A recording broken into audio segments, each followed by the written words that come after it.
Bienvenue dans Lustory, un espace de parole pour les femmes d'aujourd'hui et de demain.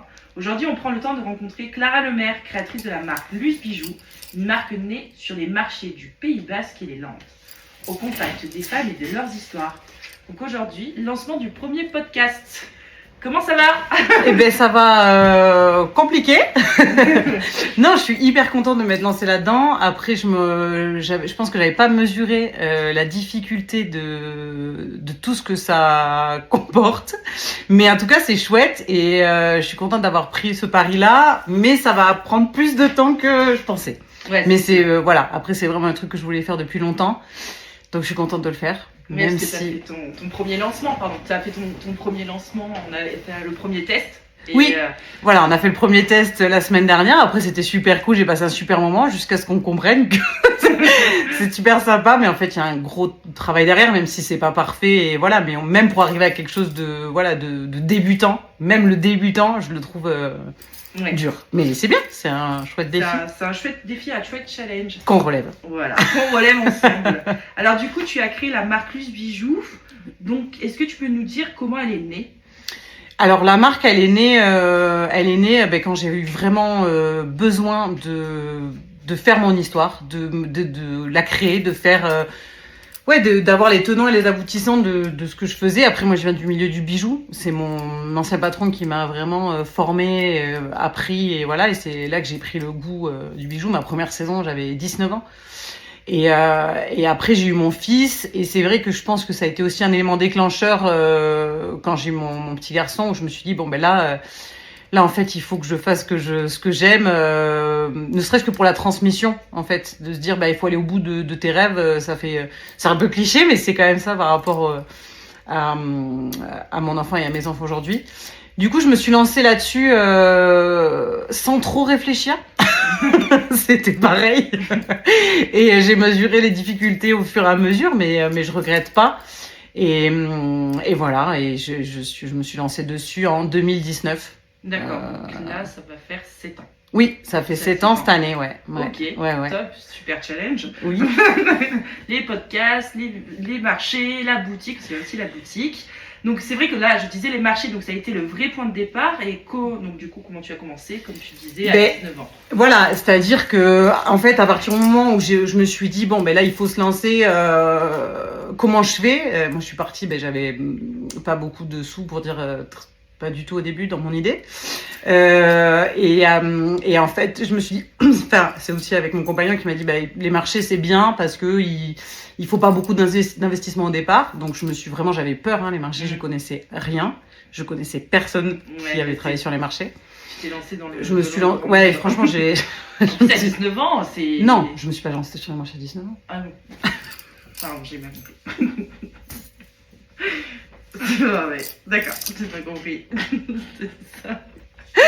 Non, je me suis lancée sur les marchés, j'avais 33 ans, voilà. Okay. 33 ans, et du coup, les premiers marchés, tu vas à la volante, tu sais pas si tu vas être pris, après, t'as des petits, de l'administratif à faire un peu, mais c'est surtout que déjà, tu sais pas quel marché faire. Donc il a fallu chercher les marchés qui étaient bien, qui étaient où il y avait assez de monde, où tu allais être pris, parce que c'est aussi ça, quoi. C'est-à-dire que le marché, c'est quand même t'arrives, t'es pas abonné, il y en a, c'est les vieux de la vieille, ça fait 20 ans qu'ils sont là, j'avais donc 33 ans, j'étais pas non plus toute jeunette, mais bon, j'étais un bébé des marchés en tout cas. Et du coup, t'attends pendant 1 heure qu'on te place. Donc au début, on appelle ça le cul du marché, t'es tout au bout. Et voilà. Et après, j'ai eu la chance d'être dans les premières du bijou acier. Donc forcément, j'ai été bien accueillie. J'ai une clientèle rapidement. Et c'est les clients, si tu veux, qui m'ont... les clientes et le retour que j'ai eu qui m'ont poussé à continuer, parce que la difficulté de te lever à 6h du mat, d'attendre, de monter, parce que voilà, il faut quand même déballer, remballer, commander, t'es multitâche, t'es sur site, sur place, c'est quand même très épuisant. Puis moi, j'étais quand même jeune maman, donc c'est vraiment les clientes et ma clientèle qui m'a donné cet impulse de me dire, bon, ok, je suis au bon endroit, c'est difficile, mais je suis tellement bien accueillie que je continue. Après, Enfin, mon vrai premier marché, c'est pas passé comme ça. Mon vrai premier marché, j'étais tellement stressée que j'arrivais pas à ouvrir mes tables. Je me suis tellement stressée sur un produit que je l'ai carrément cassé devant la Ah ouais. devant la cliente de stress. J'ai ouvert la bague, mais voilà, mes produits sont solides, hein, mais vraiment, c'est m'est arrivé. C'était non, le grand stress. J'avais commencé, je faisais du bijou et de la fringue et du sac, et on m'a volé 3 robes. Wow. Marché de Qingdao, 3 robes disparues. Voilà. Et taille 2 d'ailleurs, je m'en souviendrai toute ma vie. Bon, donc du coup, il y a eu plein de choses qui m'ont appris ça, mais c'était génial. On est parti le premier marché donc de Seignos, où c'est Julius qui m'a trouvé ce marché parce qu'il avait fait un resto là-bas. Il m'a dit faut que tu ailles dans ce marché, il est énorme. Donc on était montés tous ensemble avec Gabin, on avait dormi dans le camion. Okay. Et j'étais partie le matin toute seule, et c'est le plus gros marché explosif que j'ai eu. Et là je me suis dit bon bah c'est génial. Pourtant j'étais vraiment tout au fond, paumée, et j'ai eu plein de monde. Mon stand était rempli. Et je me suis dit enfin ça m'a fait plaisir de fou parce que j'étais vraiment stressée de me lancer là-dedans, et je me suis c'était beaucoup de stress quand même. Ouais, quand même, c'est stressant. Après, plus ou moins, mais en tout cas, je fonçais, et j'ai eu ce chance-là, en tout cas, vraiment, à ce moment-là. Ouais, parce que le marché, du coup, donc qu'est-ce que ça t'a appris vraiment? C'est de la découverte, tu sais pas où tu vas. Enfin, oui. Tu sais pas où tu vas, mais tu y vas et tu déballes et oui, en fait, ça m'a appris quand même beaucoup de choses. Ça m'a appris, la première chose, c'est que j'en étais capable. Ouais. Parce que franchement, avant ça, il y a eu plein de moments de doute où je me disais non mais pas du tout. J'allais sur les forums, puis tu connais les forums internet, quoi. C'est-à-dire que tu fais un truc, c'est toujours enfin tu poses une question, c'est toujours non, c'était catastrophique. Il faut surtout pas faire ça. Et donc moi je lisais les forums, je me disais mais non mais ça a l'air horrible, je vais pas y arriver. Ouais. Et en fait, oui c'est difficile, et en même temps les marchés c'est absolument génial.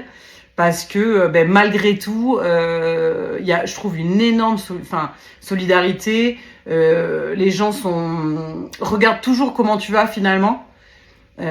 Franchement, dans 80% des cas, il y a effectivement toujours, tout n'est pas parfait et idyllique, mais je trouve qu'il y a vraiment une bonne vibes là-dedans, enfin dans ce milieu, et que j'ai été pareil accueillie aussi, aidée quand t'as un problème, une table qui se casse ou un parasol, il y a toujours attends mais moi j'ai ça, ils sont enfin je trouve que vraiment il y a une solidarité que j'ai jamais retrouvée ailleurs, vraiment. Mais parce que je pense que comme c'est difficile, je fais aussi les marchés de Noël dans le froid.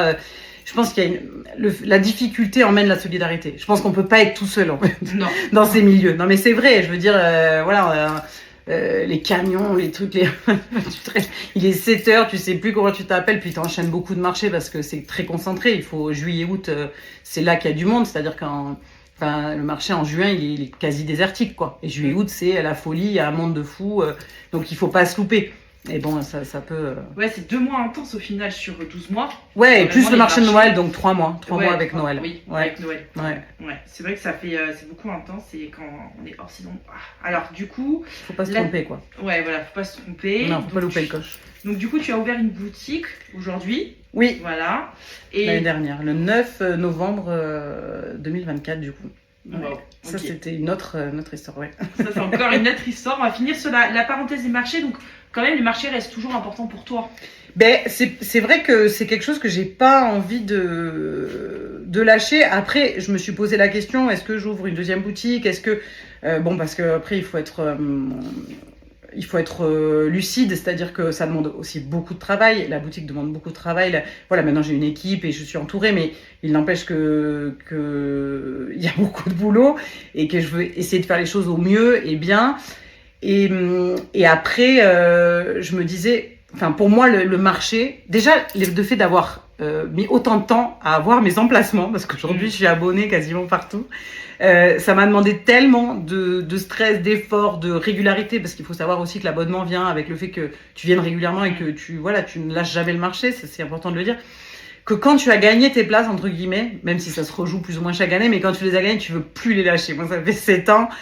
Aujourd'hui, arrêter les marchés, c'est aussi me dire, tout ce boulot, c'est bon, j'arrête et tout. Donc ça, déjà, c'est la première étape que j'aurais du mal à lâcher ça. Et aussi parce que j'adore, et je trouve que sur les marchés, enfin, j'apprends la mode. C'est-à-dire que toute la clientèle qu'on a sur les marchés, qui vient de partout du monde, ben, quand t'es voilà, au contact vraiment direct des gens, de la clientèle, des femmes et tout, moi, j'apprends énormément. C'est à ce moment-là que j'affine vraiment mes recherches voilà, de bijoux, de choix, de sélection. Ah ouais. Et tu t'approches plus à la demande des personnes et tu trouves un univers que tu crées. Ouais, grâce à ça. Je trouve que les gens, en plus, le marché, t'as un côté beaucoup moins stressant qu'une boutique ou même les centres commerciaux quand j'avais fait les centres commerciaux, mais mais toi-même, moi je suis pareil, quoi. Quand tu arrives sur un marché, tu flânes, t'es dehors. C'est là, je vais trouver la pièce. Pas que je sois partout, je vais ramener ça des vacances. T'as aussi ce côté, ben là je me prends un petit truc, c'est les vacances.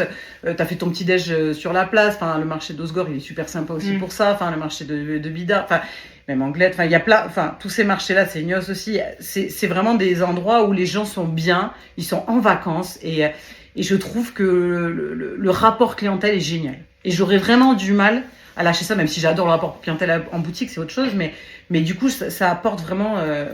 Tu es différent au marché que en boutique. Ouais, tu es différent, tu te comportes différemment. D'accord. C'est vrai que c'est différent les marchés, on rencontre un peu tout un autre univers. Ouais. Il y a toute classe sociale.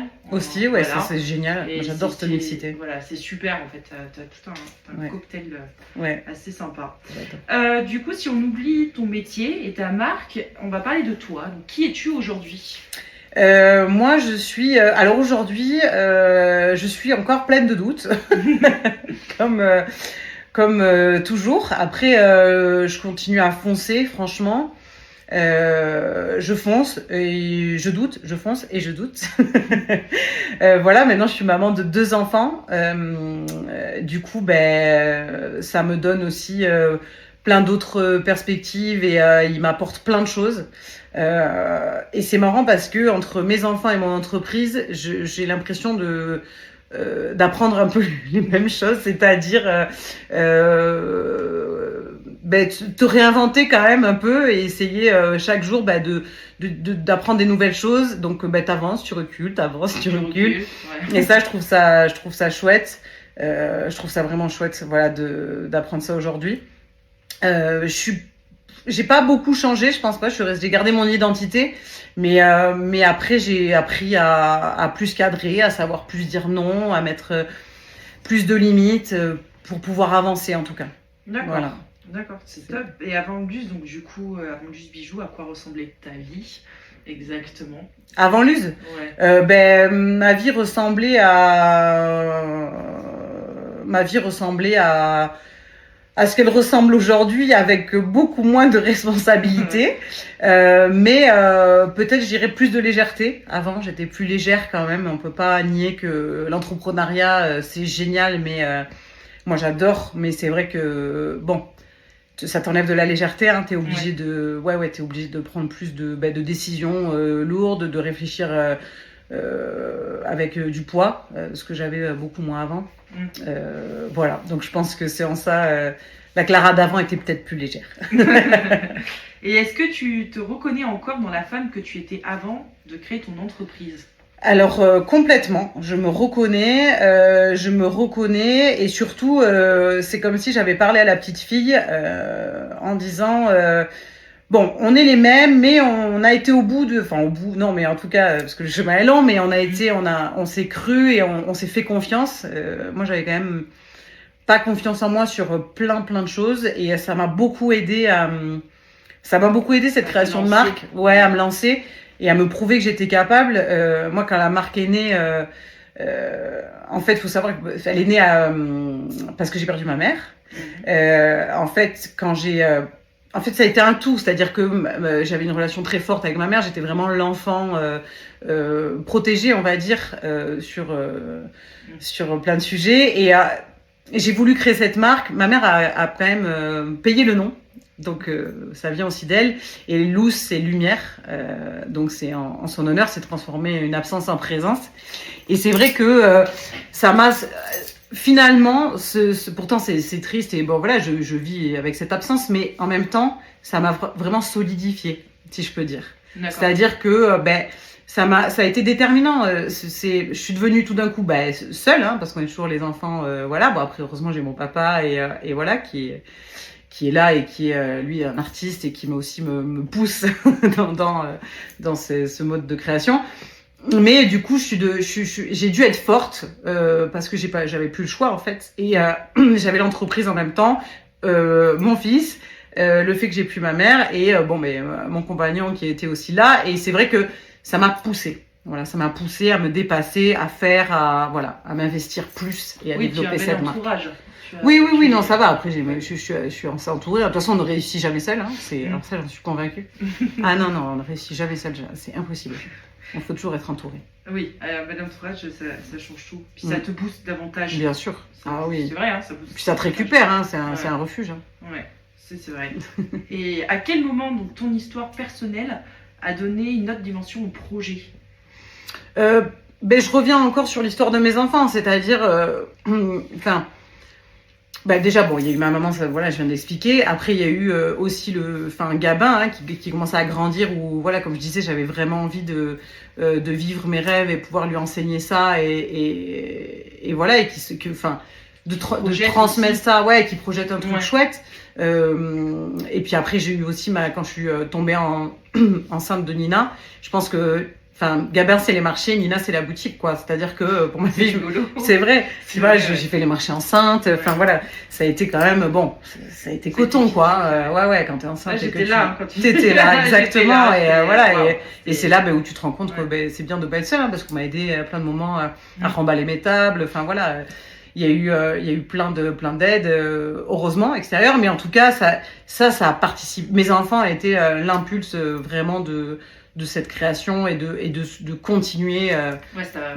Ça t'a boosté en même temps que t'es super fatigué, parce qu'il faut pas idéaliser tout ça. C'est-à-dire qu'en plus, la première année, tu dors pas, il faut quand même te lever, il faut quand même gérer tout ce qu'il y a à gérer dans une entreprise avec deux enfants. Bon, après, il y a plein de femmes qui le font, mais en tout cas, on peut pas minimiser la difficulté. Ça a été quand même très difficile et j'ai eu plein de moments où je me suis dit, waouh, je vais pas y arriver, je vais plus y arriver, là, c'est vertigineux. Et bon, tu passes quand même, hein, tu serres les dents et tu t'en sors, et c'est là où tu es encore plus fière, quoi. Tu dis, je l'ai fait et c'est cool, quoi. Oui, parce qu'il faut jongler entre les enfants, le marché, la boutique. Les salariés aussi, bien sûr. Et du coup, en fait, là, il y a une question qui me vient. C'est à quoi, pour toi, ressemble une vraie journée? Une journée type, c'est qu'il n'y en a pas. Non, mais c'est-à-dire qu'avec les enfants et le boulot, tu vois, tu passes à prendre des décisions importantes. Voilà, il faut essayer de pas te planter. Donc voilà, purée, il faut que je prépare le goûter. Il y a piscine. Voilà, ou te faire réveiller dans la nuit, soit par un de tes enfants ou parce que t'es stressé et que oh mon Dieu. Donc tu passes de faire une commande à 2h du matin ou rassurer un de tes enfants. C'est de me dire, de toute façon, peu importe l'heure ou le temps, ce sera fait, voilà. Et puis accepter que ce soit pas parfait, quoi. Voilà, ce sera pas parfait et c'est ok, et voilà. Tant que c'est fait. Et du coup, tu parles beaucoup de tes enfants. Oui. Et donc qu'est-ce qu'elle a changé, la maternité, dans ta façon de travailler et de décider? Je pense que tu l'as déjà un petit peu. Je l'ai un peu dit, dans le sens où tu peux moins te tromper, et puis, tu peux moins te tromper. En tout cas, les enfants comme l'entreprise, ça te pousse à mettre un cadre plus clair et à mettre des limites. C'est vraiment sur ça que je reviens, et c'est vraiment ce que ça m'apprend et ce que j'apprends encore aujourd'hui et tous les jours. C'est que j'essaie vraiment d'avoir de mettre des limites, de développer un cadre clair pour que la chose évolue de la bonne manière. Parce que sinon, ça part dans tous les sens, et ça c'est déjà arrivé, évidemment, parce que c'est pour ça que je l'ai compris, que je me suis dit, oh là là, pas du tout, on reprend les bases. Voilà, ça m'apprend, je pense, l'un comme l'autre, ça fusionne, en fait, quoi. Oui. Et comment tu parles de ton travail à tes enfants? Et ben, ce qui est rigolo, c'est qu'aujourd'hui, je n'en parle plus. C'est même Gabin qui m'en parle. Donc, c'est lui qui me demande comment va comment va mon entreprise. Non, mais quel marché je suis, si j'ai bien travaillé, voilà, il veut même venir. Il est déjà venu à Paris avec moi pour faire la sélection. Ouais, pour faire les sélections. Voilà. Puis Nina, même avec ses petits mots, voilà, elle est intéressée. Alors, c'est pour ça que je reviens sur les marchés, mais c'est trop rigolo, quoi. Ils arrivent sur une petite place, ils sont chez eux, pam pam pam, ils me suivent. Et ça, je trouve génial, quoi. Ça m'émeut, je pense. Et quel conseil tu donnerais à une femme qui va entreprendre en étant déjà maman? Ben, franchement, je lui dirais de foncer. Vraiment fonce, et c'est pas grave. Je lui dirais, c'est pas grave, quoi. C'est pas grave de des fois pas y arriver, c'est pas grave d'être dépassé, c'est pas grave. En fait, fous-toi la paix, fais, et dans tous les cas, tu y arriveras. Enfin, je veux dire, si les choses sont faites avec le cœur, ça finit par se passer. Même avec, évidemment que tu auras des difficultés, des choses, tout ne sera pas parfait, et voilà. Mais il faut faire parce que tu seras, enfin, le fait que tu aies fait et que tu aies avancé, tu seras contente et fière de toi, et ça en vaut vraiment la chandelle. Même si c'est difficile, il faut faire, il faut pas regretter.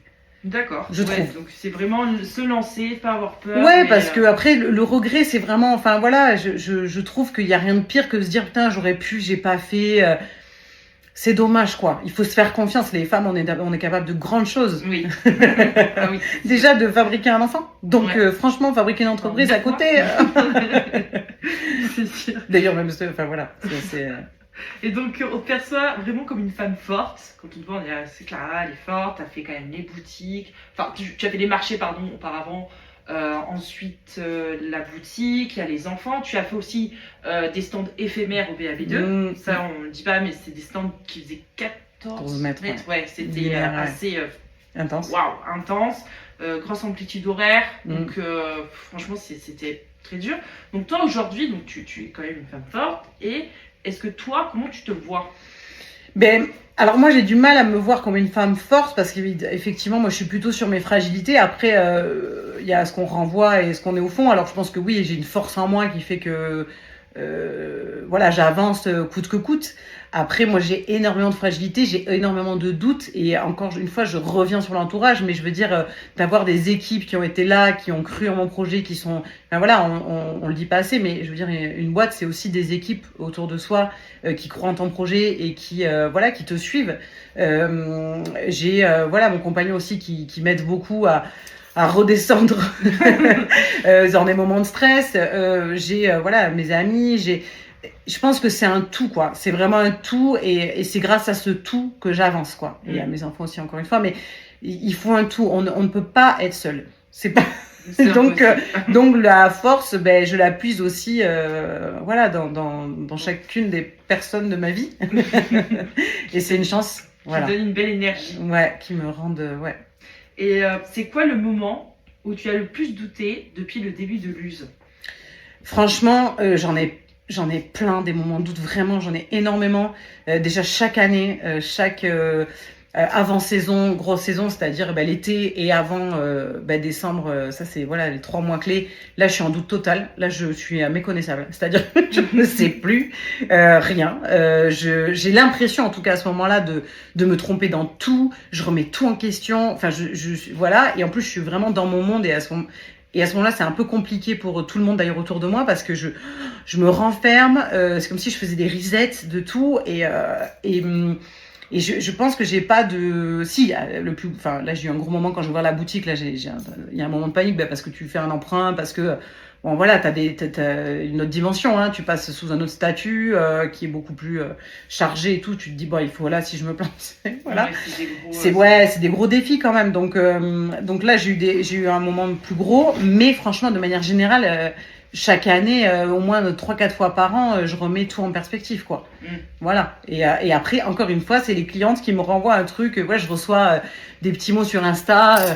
J'adore. Enfin voilà, ça fait trop plaisir. Des notes, des avis Google, des notes sur Insta. En fait, on se rend pas compte, mais à quel point c'est. Parce qu'il y a aussi des problèmes, tout n'est pas parfait. Il y a des fois des gens qui sont pas contents. On essaie de contenter tout le monde au mieux, mais la reconnaissance de la clientèle, Enfin, c'est ah ouais, c'est ce qui me fait tenir, quoi. C'est mon leitmotiv. Je me dis, bon, même quand je suis au plus mal, fatiguée, parce que voilà, j'ai des moments quand même de grande fatigue, voilà, psychologique. Et là, à ce moment-là, quand je reçois des mots doux comme ça, dit avec le cœur, voilà, j'en ai reçu encore hier, j'ai dit, mais merci, quoi. On n'est pas compte de ce boost. Voilà, tu vois. Ça, je comprends. Ouais, voilà. C'est vrai que j'aimerais bien que tu aussi que tu me répondes à cette question. C'est vrai qu'on demande souvent, aux femmes d'être tout le temps. Qu'est-ce que tu en penses? Ouais, je trouve que, enfin, c'est une demande. On nous attend toujours un peu au tournant. Ça, c'est, enfin, je le pense. C'est-à-dire, il faut être une bonne mère, une bonne femme, une bonne femme. Une bonne amante ou une bonne et une bonne chef d'entreprise et puis je trouve que la société nous facilite pas les choses et fait pas de cadeaux. Alors ça bouge, heureusement. Moi je suis plein de nénettes aujourd'hui ultra engagées et vraiment je trouve que ça bouge, mais et puis même chez les jeunes, je trouve qu'elles sont vraiment il y a une vraie prise de conscience sur l'égalité, du moins en France et bon dans d'autres pays aussi, mais du coup je trouve ça chouette, mais je peux pas nier et que c'est plus difficile. C'est plus difficile pour les femmes de réussir. On est moins crédible, en fait, je trouve. On doit vraiment encore plus prouver, quoi. Ouais, on est tout le temps en train de prouver de ce qu'on fait, pourquoi. Oui. Ouais. Oui. Et qu'aimerais-tu que les femmes ressentent quand elles portent un bijou Luz? Eh bien, en fait, ce que j'aimerais, c'est qu'elles... parce que le bijou, je le choisis en fonction de toutes les femmes que je croise et que je croise et que je regarde en fait pour pouvoir faire mes sélections et c'est elles en fait qui me disent ce qu'elles aiment.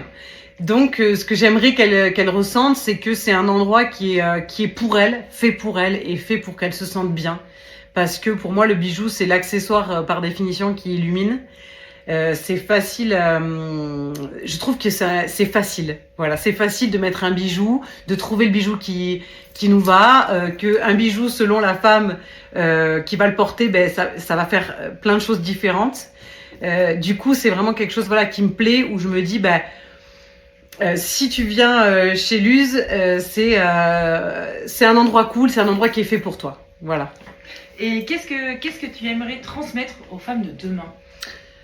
Qu'il faut se lancer, qu'il faut se faire confiance et qu'il faut pas trop écouter les qu'en dira-t-on et qu'il faut foncer, quoi. Franchement, il faut s'aimer au mieux, et je pense que le fait de s'écouter et de faire ce qu'on a envie de faire, c'est le plus grand luxe qu'on peut s'autoriser, quoi. C'est-à-dire il faut se faire du bien, quoi. Il faut se dire, vas-y, fais, lance-toi, je t'aime, je suis là pour toi, et voilà, c'est super important, et la récompense, elle est trop chouette.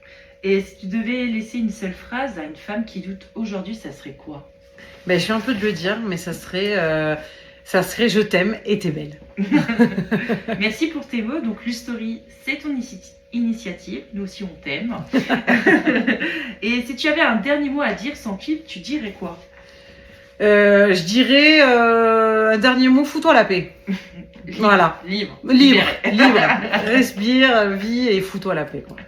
Donc là, ça y est, on clôture ce premier podcast. Ouais. Est-ce que tu as encore un petit mot, un petit message? Je suis hyper contente de l'avoir fait. Je parle du coup parce que personne.